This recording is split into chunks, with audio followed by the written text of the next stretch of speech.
So you let your players level up. Good.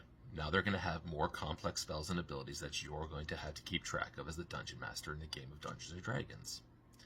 Today, on Fridays, we're going to be talking about different spells and how they work and ways to use them and ways to combat them as the Dungeon Master.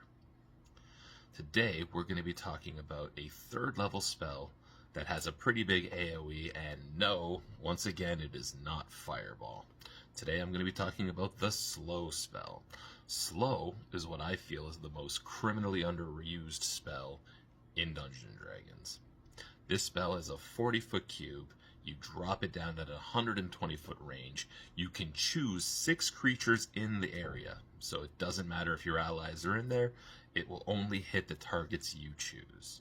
Now, what happens if they fail their wisdom saving throw against your spell save DC? Well, they get -2 to AC, they get -2 to their dexterity saving throws, their movement speed is halved, they cannot take reactions, they can only take an action or a bonus action, not both, and if they take the attack action, they can only make 1 attack regardless of however many attacks they could make on their turn in a normal circumstance.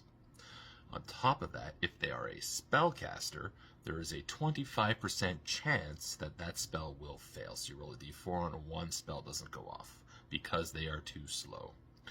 Now, what do we do to get around this? Well, odds are you're going to have to use your monsters to hit that spellcaster with whatever they got to try to break their concentration. Because other than that, they have to make their wisdom saving throw at the end of their turn to shake the effect.